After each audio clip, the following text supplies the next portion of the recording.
Assalamualaikum warahmatullahi wabarakatuh. Kembali lagi dengan saya Nafisa Fitri, mahasiswa Universitas Terbuka dengan NIM berhubungan 196. Pada kali ini saya akan mempraktikkan uji hitungan yang saya lakukan di sini. Saya mempraktikkan uji makanan yaitu karbohidrat, protein, dan lemak. Yang mana yang pertama saya akan mempraktikkan uji makanan dan kelompok karbohidrat yang digunakan belum yaitu protein. Baiklah, pada praktikum uji makanan karbohidrat, alat dan bahan yang digunakan adalah yaitu pisang, terigu, apel, biskuit, telur rebus, nasi, gula pasir, kentang, dan tahu. Nah, inilah yang akan saya gunakan nanti untuk uji karbohidrat. Baiklah, yang pertama saya akan melakukan uji makanan yaitu kelompok karbohidrat, yaitu dengan menggunakan UKG. Baiklah, untuk langkah pertama kita akan meneteskan iodin sebanyak 3 tetes pada setiap makanannya.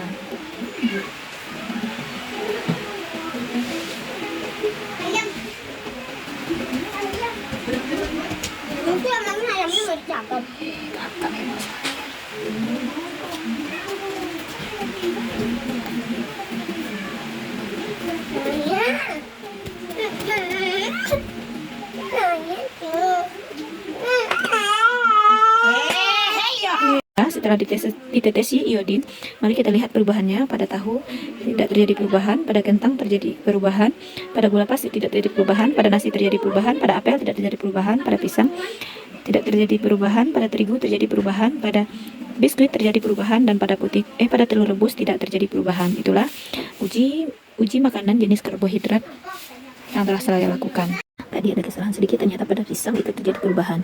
Ini adalah pengelompokan 4 makanan yang berubah warna, yaitu nasi, biskuit, terigu, dan pisang.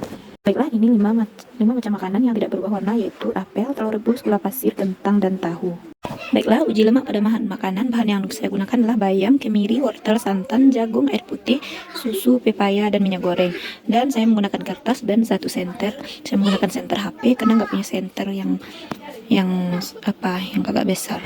Baiklah, langkah selanjutnya kita akan mengadakan uji lemak pada bahan makanan.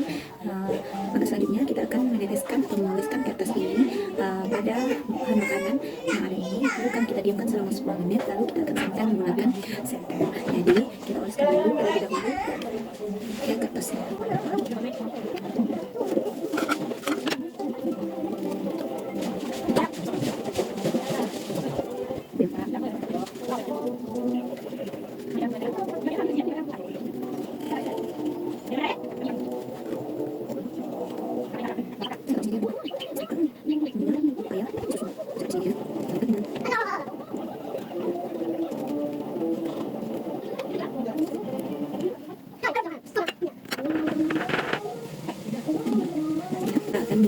Selama 10 menit, lalu kita akan senter dengan senter dan kita lihat apakah masih ada sisanya di kertasnya, berarti dia ada lemaknya. Baiklah, langkah selanjutnya adalah setelah kita menunggu selama 10 menit, maka selanjutnya kita akan melihat di kertas ini apakah masih ada tinggal bekas dari bahan makanan yang kita adakan tadi. Pertama kita senter dulu.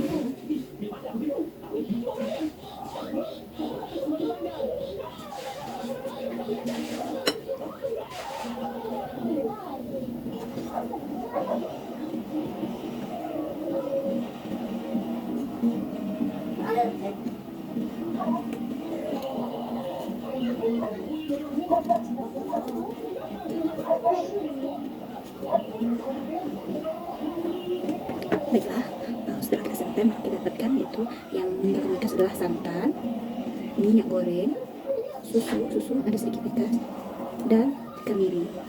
Inilah yang meninggalkan bekas di sini.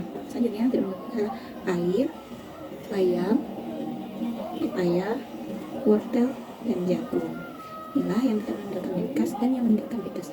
Berarti yang meninggalkan bekas ini termasuk lemak, sedangkan yang tidak meninggalkan bekas tidak termasuk lemak. Sekian, selanjutnya kita. Baiklah, untuk praktikum uji protein, bahan dan alat dan bahan yang saya gunakan adalah ini cuka. Karena pakai botol besar, jadi saya pindahkan ke sini. Terus pepaya, biskuit, santan, larutan gula, kuning telur, putih telur, kecap, susu, dan terigu. Di sini saya menggunakan cuka karena tidak punya Baiklah, di sini kita akan memasukin bahan-bahan yang akan kita uji ke dalam air panas. Yang pertama itu santan, 2 kuning telur, kecap, sama putih telur. Lalu kita akan meneteskan cuka ke dalam bahan-bahan makan tersebut. Kita teteskan cuka.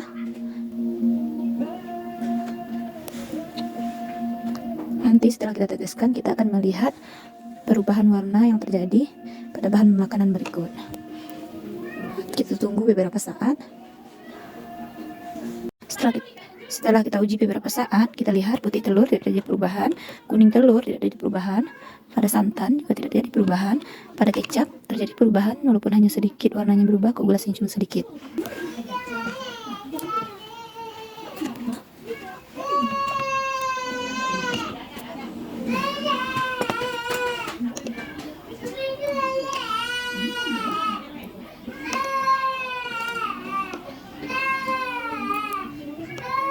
Setelah beberapa saat kita tengok pada susu terjadi perubahan, pada pepaya tidak jadi koagulasi, pada larutan gula tidak jadi koagulasi, pada terigu juga tidak jadi koagulasi.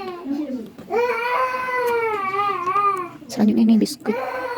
Tengok biskuit apakah terjadi perubahan atau tidak. Setelah beberapa saat pada biskuit terjadi koagulasi. Jadi dapat kita simpulkan yang terjadinya koagulasi pada telur, pada putih telur, pada susu sapi, dan pada kecap.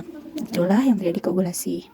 Setelah untuk uji adanya protein pada bahan makanan, yang ketiga kita menggunakan bulu ayam dan menggunakan lilin.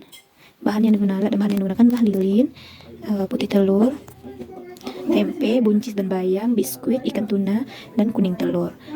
Sedangkan alatnya adalah bulu ayam dan lilin. Yang ketiga kita akan menguji bahan makanan yang mengandung protein dengan menggunakan kontrol bulu ayam yang dibakar. Nanti apakah bahan makanan ini sama baunya dengan bulu ayam yang dibakar? Mari kita coba. Ini putih telur.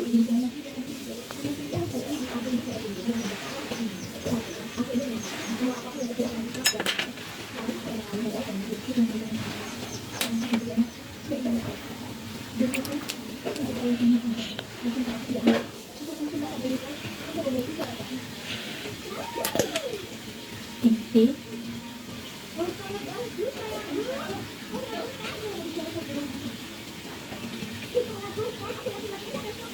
selanjutnya ikan tuna,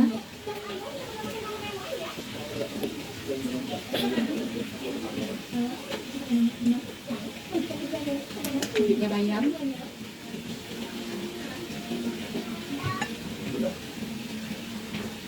selanjutnya buncis,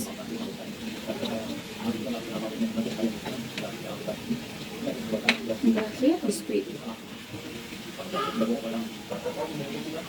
Nah, setelah kita cobakan semuanya, jadi yang termasuk ke dalam protein adalah putih telur, kuning telur, putih telur, ikan, dan tempe. Sedangkan yang tidak buncis, ini biskuit dan bayam.